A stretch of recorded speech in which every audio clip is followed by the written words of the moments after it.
यहूदी हजरत ईसा को नहीं मानते, हजरत ईसा को तो वो दज्जाल मानते हैं। Hold on, let's complete. नहीं नहीं नहीं, अब आप देखिए, अल्फाज ना बदलें। उनकी टीचिंग का डोमिनेंस का सबसे ज्यादा कहां पर है? यूरोप में और अमेरिका में। अमेरिका प्रोटेस्टेंट है और जो यूरोप है वो उसका एक बड़ा हिस्सा कैथोलिक है। साउथ अमेरिका में जहां हजरत ईसा अलैहिस्सलाम कभी नहीं गए, वहां सबसे ज्यादा कैथोलिक बसते हैं। तो भाई हजरत ईसा आए कहां, डोमिनेंस कहां है? तो ये कौन सा आपका मेयार हुआ? सर मतलब इधर के एरिया में तो नबियों के नाम वगैरह दिखते हैं, और इधर का जो एरिया है वहां पे तो मतलब प्रॉफिट का कोई कॉन्सेप्ट ही नहीं दिखता। मुझे बताइए कि अमेरिका के ताल्लुक से किसी नबी का कोई जिक्र है? नहीं है। लेकिन ऐसा नहीं है कि अमेरिका में कोई नहीं आया होगा, लेकिन इंडिया के ताल्लुक से नबी का जिक्र है।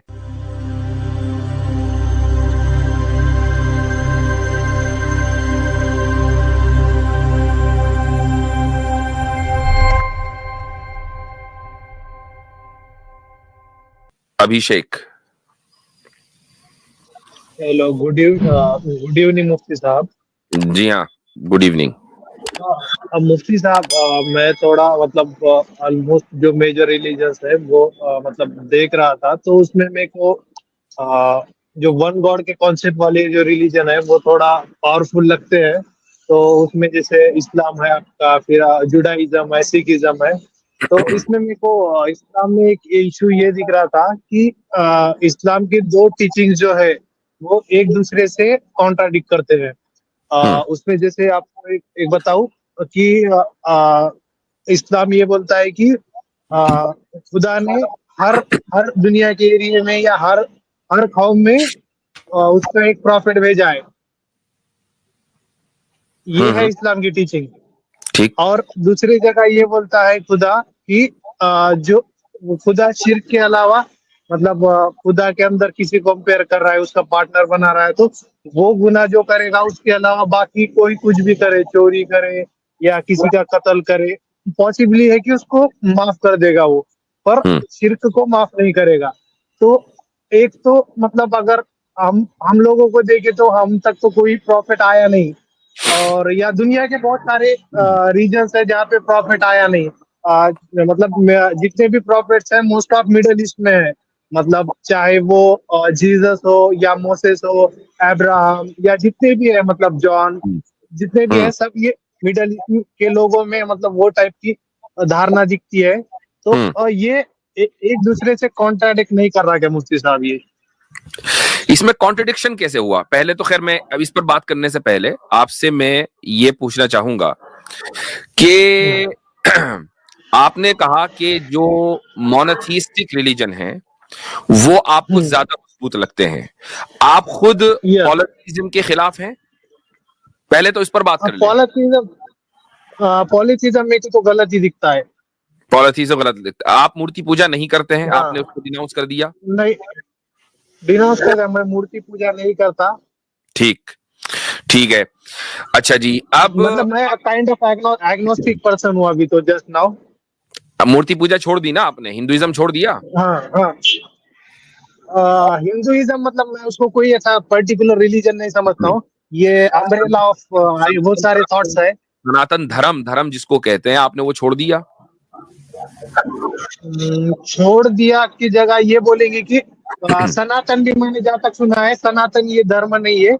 ये मतलब एक जो मराठी में, मतलब मैं मराठी हूँ तो उसमें विशेषण बोलते हैं, विशेष मतलब एडजेक्टिव है ना, वो है वो सनातन। तो ये ऐसा कोई रिलीजन तो नहीं मिलता, पर मेरे पेरेंट्स जो है वो फॉलो, मतलब सनातन या हिंदू जो धर्म बोलेंगे वो फॉलो कर दे। चले ठीक। अभी एट दिस मोमेंट अगर आपको मोनोथीज्म एक मजबूत नजरिया लग रहा है तो क्या आप एक क्रिएटर को मानते हैं? हाँ, क्रिएटर तो मानता हूँ मैं। एक क्रिएटर मतलब उसका मतलब एक क्रिएटर की जगह ये बोलेंगे कि बहुत सारे रिलीजन बहुत सारे यूज रखते हैं, जैसे क्रिश्चियनिटी रखता है और इस्लाम रखता है, जुडाइज्म रखता है। तो मेरे को उसमें इस्लाम का और थोड़ा जुडाइज्म का जो बताते हैं कि वन गॉड है, इसकी कोई मतलब उसका इमेजिन करना मतलब अपनी इमेजिनेशन के बियॉन्ड है, ये थोड़ा मजबूत लगता है मेरे को। ठीक, तो आपको मजबूत लग रहा है और आपने भी मानना शुरू नहीं किया है। ठीक है, आपका पहला पॉइंट तो ये है। पॉइंट नंबर 2, आप ये कह रहे हैं कि इंडिया में कोई नबी नहीं आया, मेरे सामने एक हाँ नरेशन है, और वो नरेशन एक मशहूर, एक हमारे यहाँ हदीस की किताब है, उसका नाम है मुसन्नफ अब्दुल रज़्ज़ाक। उसमें हजरत अली रजी अल्लाह अन्हु का ये कौल है कि दो वादियां, दो वैलीज जो हैं वो सबसे बेहतर वैलीज हैं। पहली वैली जो है वो तो मक्का है, जहां हम लोग इबादत के लिए जाते हैं, वो हमारा किबला है। और दूसरी बात उन्होंने कही वह वादिन फिल हिंद, और एक वैली है इंडिया में कि जहां आदम अलैहिस्सलातु वस्सलाम आए। तो भैया हमारे यहाँ जो प्रॉफिट्स की ट्री है उसमें जो पहले प्रॉफिट है वही इंडिया में आए हैं। अब आप ये कैसे कह सकते हैं कि सारे प्रॉफिट जो है वो मिडिल ईस्ट में आ गए? पहले ही इंडिया में है। आप म्यूट पर हैं। ये तो आपका क्लेम हो गया ना सर? क्लेम नहीं है, मैंने आपको रिवायत बयान कर दी, आपको रेफरेंस दे दिया मैंने मुसन्नफ अब्दुल रज़्ज़ाक का। मेरा बोलने का मतलब ये है सर कि उनके जो टीचिंग जो है वो हम तक नहीं आए। जैसे आपने सवाल चेंज कर दिया, आपने कहा नबी नहीं आए, तो मैं उसका जवाब दे दिया कि नबी आए हैं। और मैं ये भी बता दूं कि बहुत नबी आना या ना आने का इसका मतलब, आपका सवाल यही था, जो सवाल आपने किया आप उसी पर रहिए, सवाल बदलिए मत। आपने सवाल किया कि सारे प्रॉफिट्स मिडिल ईस्ट में आए हैं। अगर यही आपका सवाल होता टीचिंग का, तो बताइए कि मिडिल ईस्ट में जितने प्रॉफिट्स आए क्या सबकी टीचिंग अभी सेफ है? हम तो मानते हैं कि किसी की भी टीचिंग महफूज नहीं है सिवाय रसूल अकरम सल्लल्लाहु अलैहि वसल्लम की तालीमात के। तो फिर आपका वो सवाल कि अगर टीचिंग से मुताल्लिक है तो वो सवाल भी सही नहीं है, क्योंकि आपने रेफरेंस दिया था मिडिल ईस्ट के प्रॉफिट्स का, और हम मानते हैं कि मिडिल ईस्ट में जितने भी प्रॉफिट्स आए उनमें से किसी भी की भी तालीमात जो है वो जू की तू बाकी नहीं रही हैं। सिर्फ तालीम बाकी रही है किसकी? रसूल अकरम सल्लल्लाहु अलैहि वसल्लम की। इसीलिए हम ईसाइयत को गलत मानते हैं, इसीलिए हम यहूदियत को गलत मानते हैं। तो आपने बात की प्रॉफिट्स आने की, उसका मैंने रेफरेंस दे दिया। प्लस इंडियन हिस्टोरियंस इस बात के जो यानी बहुत सारे हिस्टोरियंस ऐसे हैं जो मुसलमानों में, वो ये साबित करते हैं कि अयोध्या में हजरत शीस अलैहिस्सलातु वस्सलाम का मजार है। हालांकि हम उसको 100% उसको वेरीफाई नहीं कर सकते, उसके लिए उसका कोई तरीका हमारे पास नहीं है, लेकिन बहरहाल ये एक हिस्टोरिकल समझ लीजिए कि क्लेम है। हजरत शीस अलैहिस्सलातु वस्सलाम कौन है? हजरत आदम के पोते हैं। तो भाई अच्छा एक चीज और मैं बता दूं आपको, ये भी क्लेम ही के दर्जे में है। मैं एक समझ लीजिए कि कोई 10 साल पहले गया, मेरा सफर हुआ तमिलनाडु का। तो तमिलनाडु में जहां से वो रास्ता जिसको आप लोग राम सेतु बोलते हैं और मुसलमान उसको बिरजा आदम बोलते हैं, तो वहां पर जो मेरा जाना हुआ, वहां पर 2 कब्रें हैं, बड़ी लंबी लंबी कब्रें हैं, वो 60-60 गज की। तो अब ये नहीं पता कि भाई कौन उसके अंदर है, लेकिन बहरहाल लोगों से पूछा भाई किसकी कब्र है, एक ने कहा ये हाबिल की है, ये दूसरी कब्र काबिल की है।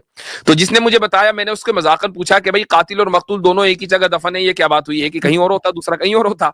लेकिन पॉइंट ये है कि इंडिया की हिस्ट्री में हजरत आदम अलैहिस्सलातु वस्सलाम का नाजिल होना, ये हमारे यहाँ हदीस की किताबों में मिलता है। लिहाजा आपका ये सवाल तो गया खत्म।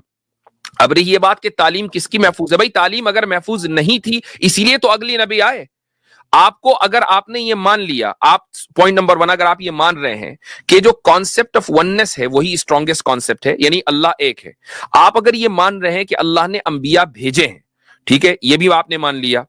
अब तीसरा पॉइंट ये रह जाता है कि भाई तालीमात किसकी महफूज है, तो आप उस नबी को माने जिसकी तालीमात महफूज है। तो रसूल अकरम सल्लल्लाहु अलैहि वसल्लम से पहले जितने भी अंबिया आए हैं उनमें से किसी की तालीमात महफूज नहीं रही। अब जो आखिरी रसूल है उनकी तालीमात महफूज है, आप उनके दीन को कबूल कर लीजिए आपके स्टैंडर्ड के एतबार से।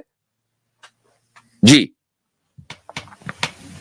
सर मेरा मतलब उसमें और स्पेसिफिक ये क्वेश्चन था कि जैसे प्रॉफिट जीसस है या प्रॉफिट अब्राहम है और प्रॉफिट मोहम्मद है, तो इनके टीचिंग्स का जो डोमिनेंस है वो मिडल ईस्ट में या जो उसका आसपास का जो एरिया है वहां पे दिखता है। पर अगर कोई नबी जो रशिया का रीजन है या चाइना का रीजन है या इधर अपना जापान इंडोनेशिया का ये जो रीजन है, तो इसमें के अच्छा प्रॉफिट जीसस का, चलो थोड़ी देर के लिए मान लिया मैंने, प्रॉफिट जीसस की सुन लीजिए, प्रॉफिट जीसस की आपके एतबार से मिडिल ईस्ट में आए, यरूशलेम में आए, ठीक है, यरूशलेम मिडिल ईस्ट में है, लेकिन उनकी टीचिंग का डोमिनेंस यरूशलेम में ही नहीं है, ठीक है। यरूशलेम में इस वक्त कौन है? यहूदी पावर में है। जो यहूदी हजरत ईसा को नहीं मानते, हजरत ईसा को तो वो दज्जाल मानते हैं। नहीं नहीं नहीं, अब आप देखिए, अल्फाज ना बदलें। उनकी टीचिंग का डोमिनेंस का सबसे ज्यादा कहां पर है? यूरोप में और अमेरिका में। अमेरिका प्रोटेस्टेंट है और जो यूरोप है वो उसका एक बड़ा हिस्सा कैथोलिक है। साउथ अमेरिका में जहां हजरत ईसा अलैहिस्सलाम कभी नहीं गए, वहां सबसे ज्यादा कैथोलिक बसते हैं। तो भाई हजरत ईसा आए कहां, डोमिनेंस कहां है? तो ये कौन सा आपका मेयार हुआ? सर मतलब इधर के एरिया में तो नबियों के नाम वगैरह दिखते हैं, और इधर का जो एरिया है वहां पे तो मतलब प्रॉफिट का कोई कॉन्सेप्ट ही नहीं दिखता। मुझे बताइए कि अमेरिका के ताल्लुक से किसी नबी का कोई जिक्र है? नहीं है। लेकिन ऐसा नहीं है कि अमेरिका में कोई ना आया होगा, लेकिन इंडिया के ताल्लुक से नबी का जिक्र है, हजरत आदम का जिक्र है। तो आप उसको क्यों नहीं तस्लीम कर रहे?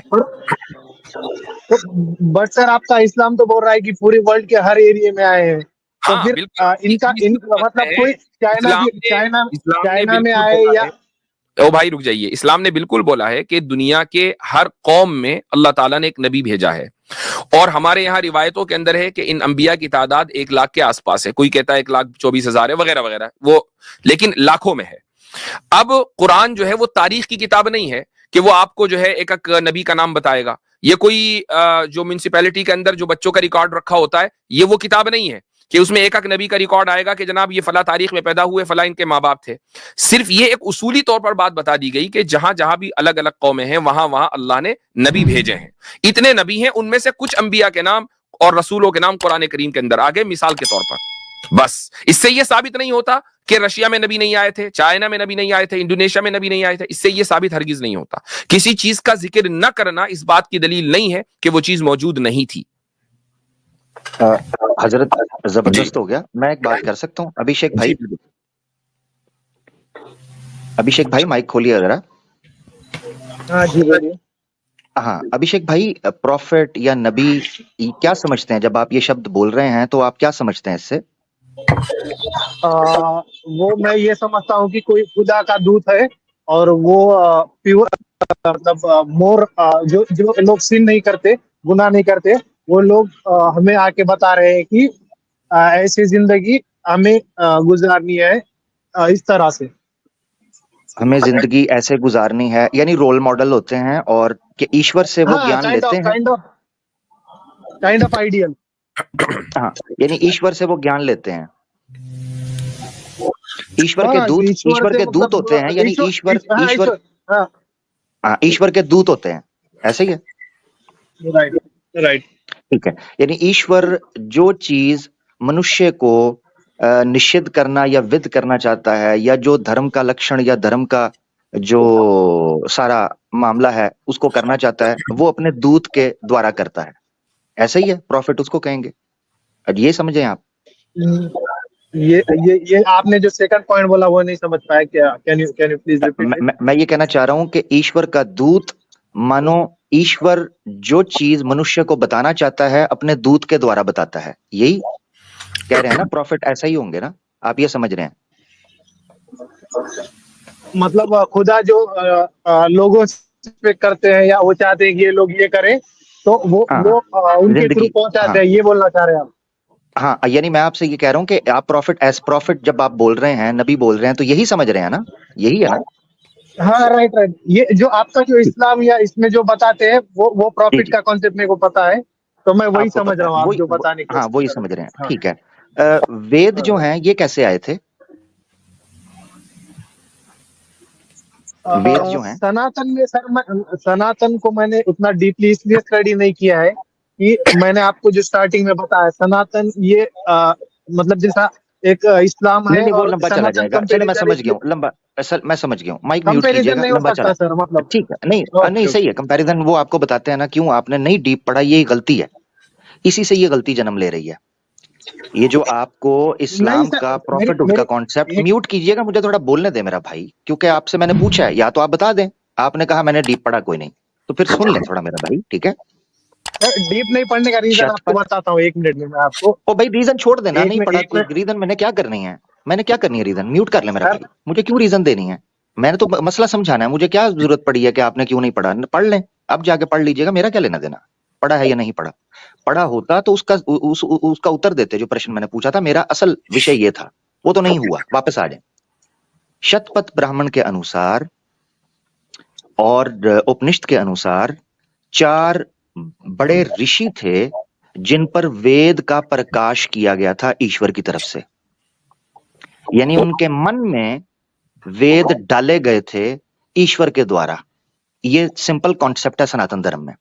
अग्नि, वायु, अंगिराज और आदित्य, ये 4 थे। क्या किया गया था इनके साथ? वेद का प्रकाश ईश्वर ने इन पर डाला था, मानो जैसे ईश्वर के दूत थे।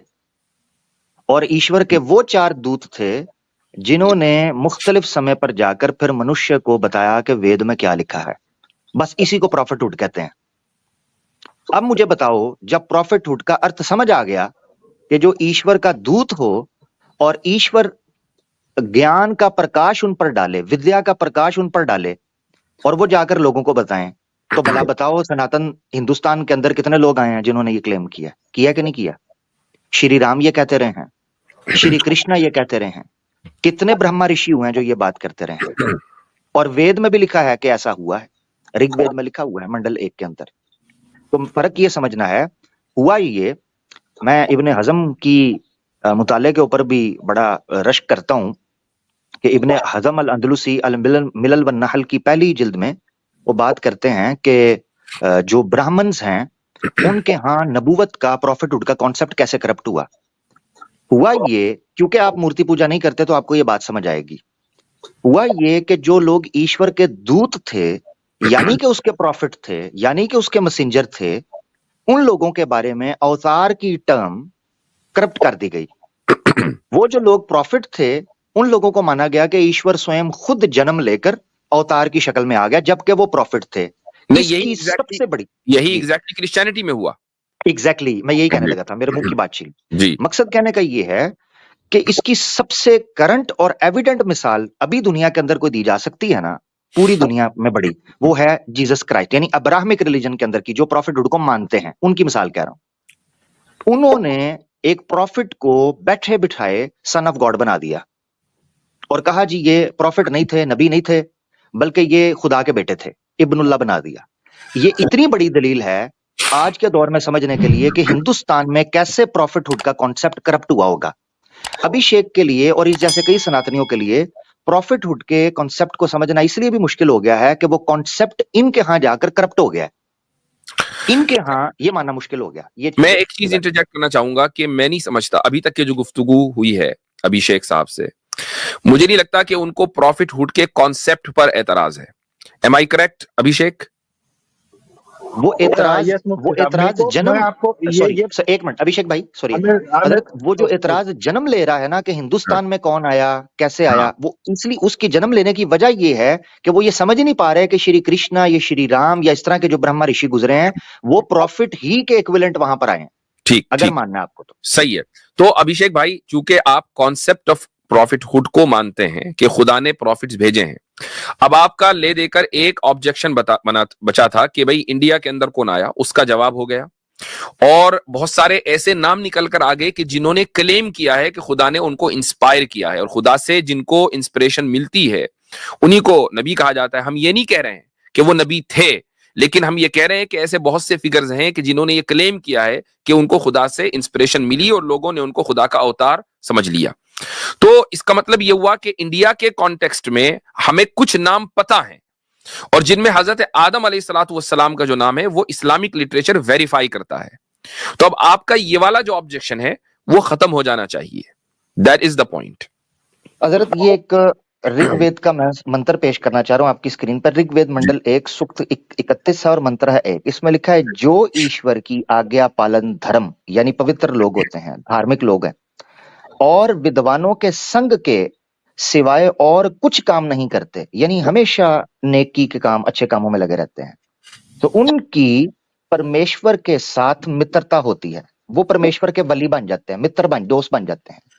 फिर उस मित्रता से उनके आत्मा में सत्य विद्या का प्रकाश होता है, यानी उनकी आत्मा में प्रकाश होता है विद्या का। जैसे मैंने जिक्र किया कि दूत कैसे होते हैं, तो प्रकाश होता है। और वो विद्वान होकर उत्तम काम का अनुष्ठान करके सब प्राणियों के सुख करने के लिए प्रसिद्ध होते हैं, यानी वो तमाम लोगों की इंसानियत के काम करने के काम। अब ये जो वेद में जो नक्शा खींचा गया है, हमारे नजदीक इसको प्रॉफिटहुड का तस्वुर आप समझ लें कि ये जी। ठीक है, तो चलें जी अभिषेक साहब, आपके एक ऑब्जेक्शन पर बात हो गई है, दूसरा ऑब्जेक्शन पर किसी और वक्त बात करेंगे। ठीक है, बिल्कुल मुफ्ती साहब, नेक्स्ट टाइम आ जाऊंगा। तो मेरे हाँ। लिए मैं घर पे टैबलेट बोला, उसमें क्वेश्चन थे मेरे, मैं ठीक अगली है, बार आऊंगा तो वो मेरे क्वेश्चन। ओके ठीक है, thank you. Okay, thank you.